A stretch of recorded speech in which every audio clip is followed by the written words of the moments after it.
We are here with Chris Brown. He is from the United States, right, Chris? Hi, yeah, happy to be here. Okay, so this year we want to implement a new section on our website to showcase the work of our ambassadors like Chris Brown. It will be a testimony from the Island Innovation as an ambassador. And Chris Brown is a second-year ambassador of Island Innovation. So we are so happy to have you here and speak a little bit more about your projects, the impact of the ambassador program in your work, in your life, and in your community. So we know that you do an excellent job on your country, carry out projects that generate a positive impact in your community. So that's why we wanted to invite you to take part to this interview. We will answer 7 questions, and Simon will lead the majority of the questions, and we hope to finish in 30 minutes, no more than this. And okay, so Simon, you can start. Thanks for that introduction, Isabel, and it's great to meet with you, Chris. Thank you for joining us today, for making the time to speak with us. The first question that we've got for you is, in your opinion, what makes living on your island unique or special? And can you share an interesting fact about your island? I think what's unique about, so my island is St. Croix, and my connection to St. Croix came about through working with, I work in renewable energy, and I'm actually based in Manhattan in New York. And my connection to St. Croix came from working with renewable energy investors who have stakes, have a presence in St. Croix. And I think that what's unique for my island is that it's part of the US, and so there's a lot of, it makes it very easy for us to do. I develop solar and energy solutions in the continental US, and we can use that same policy and structure and tax equity and all that in the Caribbean as well. That was my entry into St. Croix, and then finding that it's got such a unique culture as well. I find just a wonderful balance of having it be both, kind of administratively in the US, but then also has its unique Caribbean culture. So it's really the best of both worlds for what we're trying to achieve. Great, thank you for that introduction, Chris. Isabel, just to check, do you want to ask some of the questions, or shall I ask them all? Yeah, sure. Okay, so do you want to move on to question 2? Okay, so sorry. Okay. So the second, I could open my camera. So the second question is, what do you consider to be the main advantage and disadvantage of living on an island? What has been the most difficult moment your island has had to face? I'd say the challenge is the increasing storms coming from climate change and extreme weather. And I think that's why I'm working. What I'm doing is trying to, and succeeding too, I guess. I mean, having resilient energy in a decentralized way in the island, and resilient, kind of a buzzword, but it's really the key word. So I think the biggest challenge is the increasing extreme weather that's going to get worse and worse and worse. And I think that I can't think of a more bigger challenge. And I think the way to solve that is to really do some serious restructuring of how the utilities function, how everything works, and really decentralize things, decentralize energy generation and consumption, so that every community on the island, every section of the community can exist independently. So independence and resilience, and less expensive too. And the thing too is also it works economically, because I think right now a lot of the prices are out of whack because of the traditional structure of the utilities in the West Virgin Islands. So the question, so I think that back to the question, I think that hurricanes and extreme weather are the biggest challenges. I think the biggest plus is the community. I think that, I think that the having such a tight-knit community is the hope that, as we have decentralized energy, I think that each community can really embrace it and really participate, and seeing that the island communities naturally respond well to a decentralized energy solution, more than if you get it like on the continental US where it's more spread out. So I think decentralized is kind of the plus end is a good place.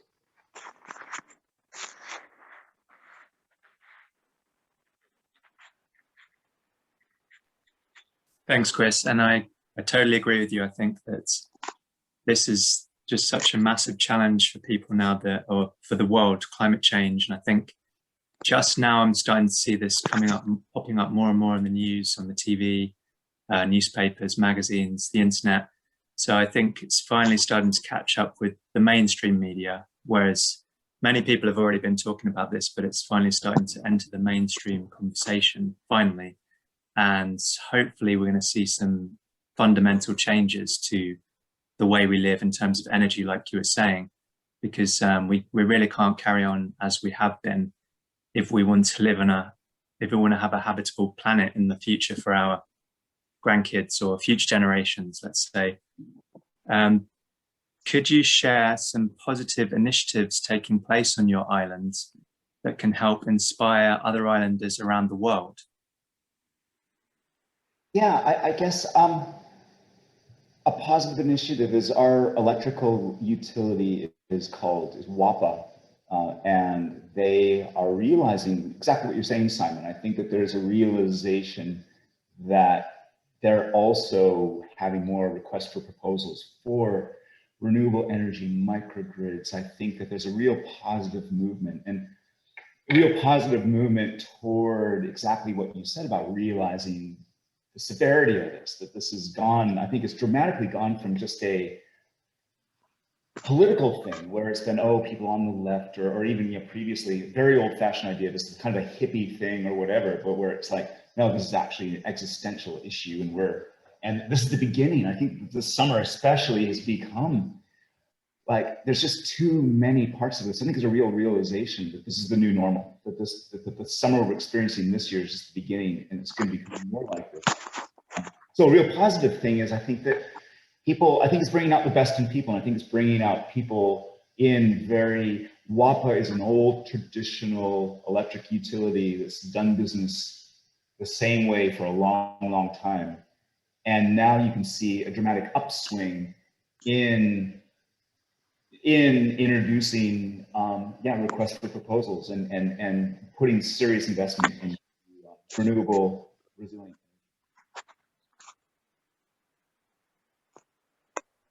That's really fantastic to hear. And I think I totally agree with you. Like, people are starting, not just people, but companies are also starting to see they need to make a change because it's hitting their profits. And sadly, for a lot of companies, that is the thing that's going to make them really stand up and notice, like when their profits start to decline.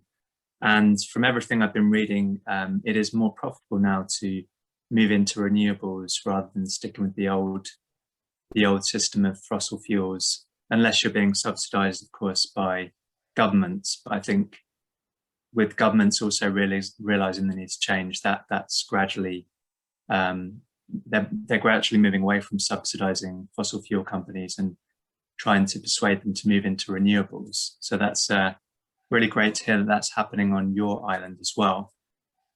Isabel, do you want to move on to the next question, question 4? Okay, I will ask these questions. So This question is more about the ambassador program. So why did you decide to join the Island Innovation Ambassador program? James. James, I can't say enough about James. I think James is just absolutely fantastic. And I think that not just the energy he brings, but yeah, I guess I would put his energy and personality and his passion for islands and the interconnectedness. I think I've never seen anything like, you could talk to people from the Shetland Islands and Polynesia and the Caribbean and drawing that link, because there are a lot of similarities. I mean, massive amounts of similarities. I lived in Hawaii, and then I've spent time in Iceland, and I can see so many similarities between the time I spent in Hawaii, both culturally and sociologically, and I think that James has just done a brilliant job of creating this organization where island people from around the world can learn from each other. And I think that actually it's really interesting when you get, say islands from near the Arctic talking to islands in Micronesia.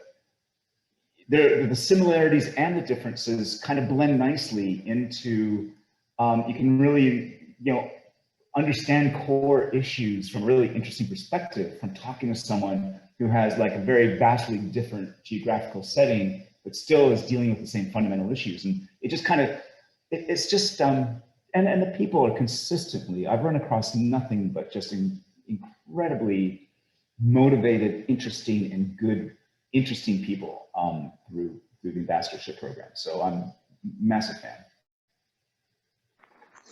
Okay, thank you for that. Yeah, I totally agree with you. I really like to participate in the ambassador meetups and speak with people from different countries, from different parts of the world. And I think it's necessary to know what happened. And as you said, you have common, you live in an island. This is common for all of you, but you have topics in common. And if you want to know something that happened in Micronesia, for example, or in Tahiti, and you want to approach them, this is the platform for all of you, that you can talk together and share experience, share projects and best practices, for example. So this is really, really good. Simon? Just want to say as well, I think that's a really good point, Chris. I really like the point you made about it's both the differences and similarities that kind of blend together. And that's the strength of this movement, or the Virtual Island Summit and Island Innovation, because the more we talk to each other, the more we realize we have common goals. We obviously want to live in a habitable planet. We want to have increased sustainability, etc. But on the other hand, also we can learn from each other, because there are differences, and it's that diversity that's a strength as well, and it should be celebrated. And we can all learn from each other by using virtual platforms like the Virtual Island Summit, for example. Just moving on to the next question. What do you like most about this program, and why would you recommend the program to other islanders? Meeting people, unquestionably. And I guess maybe the subcategories of that, the people, and not just the knowledge of the people, which is massive. I mean, you're just talking to people that know so much, and the experience and the wealth of experience and knowledge is amazing. But there's a key element of the personability, the likability, they're just, consistently the people I like to hang out with. And I think that that's just a really, I think that's the biggest strength. Yeah, that's it for me. That's really great to hear, and thank you very much for saying so. And I think especially people that join something like Island Innovation or become ambassadors, they're kind of naturally attuned to each other, in the sense that they have this common interest in trying to protect their islands and the planet. So yeah, I think generally speaking, people that do this kind of thing are going to be on that kind of positive wavelength.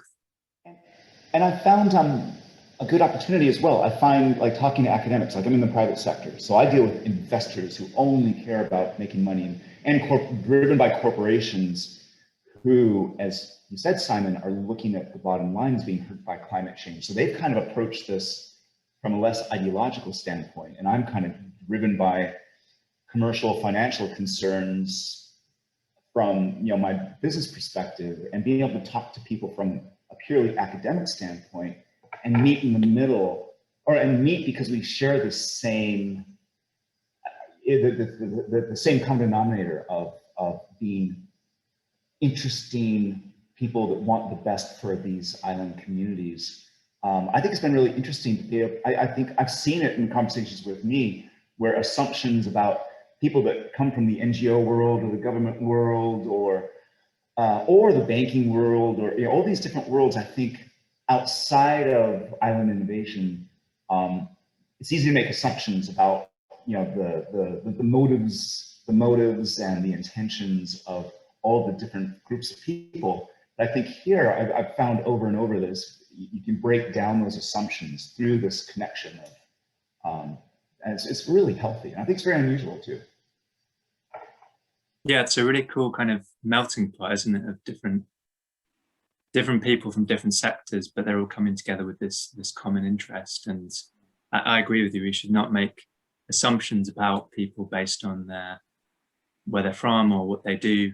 We've got to take everybody on an individual basis. Isabel, do you want to move on to the next question? Okay, let me ask the next question. So, how do you hope to benefit your community by participating in the program, in the ambassador program?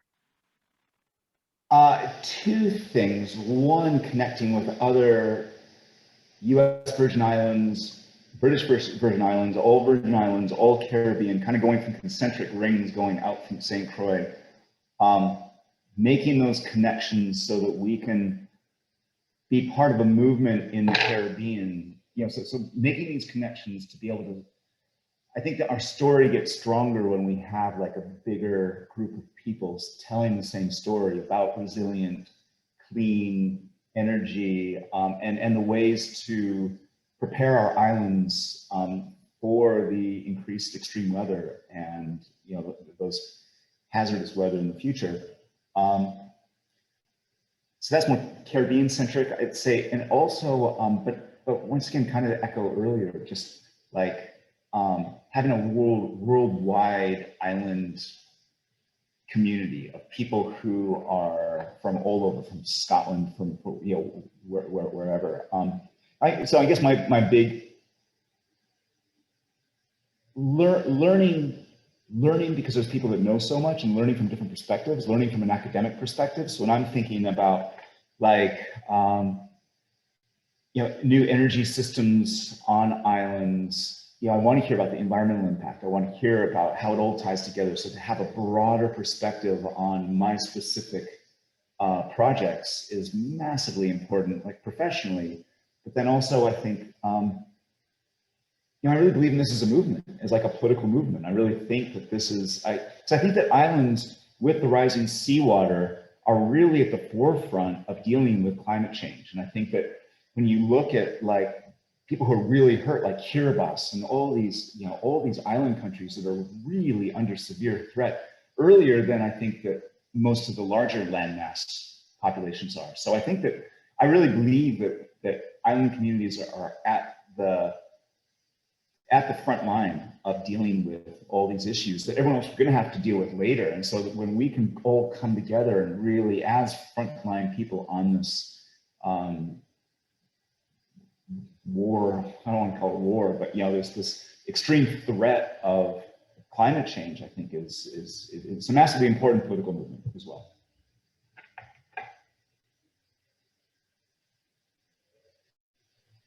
Yeah, I saw an article the other day. I think unfortunately it was behind a paywall, so I wasn't able to read it at the time, but the title described islands as like a canary in the coal mine. So as you said, they're on the forefront. So whatever's going to happen to them now is going to happen to the rest of the world, even if it's several decades or a decade in the future.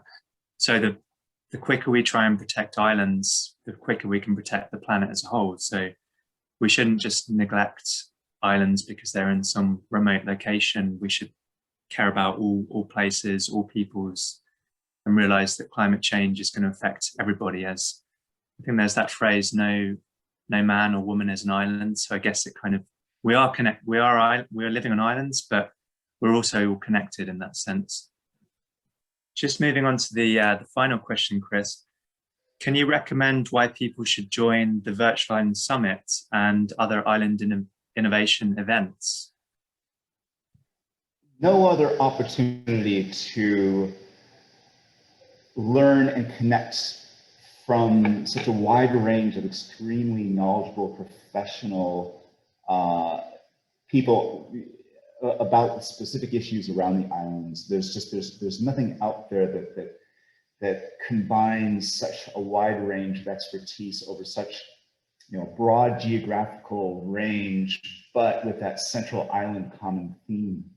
I think it tackles that everything that James is putting on, every Island Innovation Summit, webinar, all of them are just an extremely unique, useful standpoint to look at problems, challenges, and also great things about island communities that I think have lessons for all communities.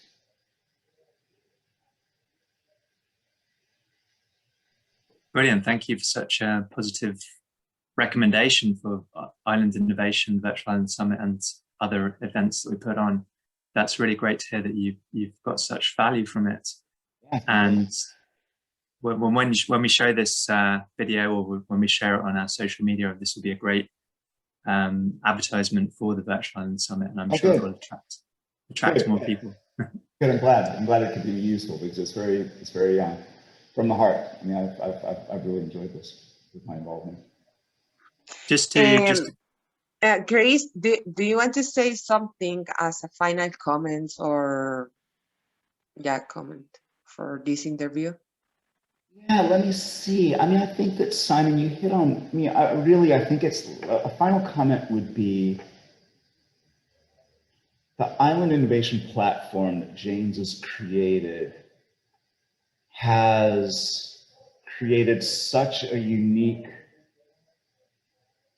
community that's diverse socially, economically, or diverse in so many different ways, and you can learn from that diversity, but with that same shared challenge of what to do about living on islands and being on the front line of climate change, and that this is the place where all people have to grapple with the dramatic consequences of climate change before the rest of the world does. And I think that there's no better place to explore all of that than in Island Innovation.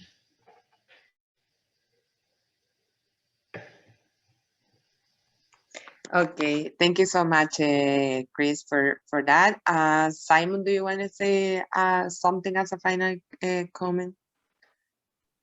Yeah, just thank you very much again for joining us today, Chris, and for your dedication and helping, because this is the second time you've been, or second year you've been an ambassador. So thank you so much for taking the time, really, because I know it does take additional time outside of your work and other commitments. So thanks again for that. And we look forward to seeing you at the Virtual Island Summits. It's coming up soon.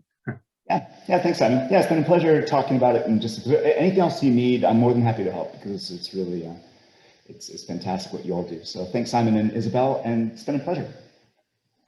Okay, Chris, have a nice day. Bye-bye. Thanks. Thanks. Have a good day. Bye, Chris.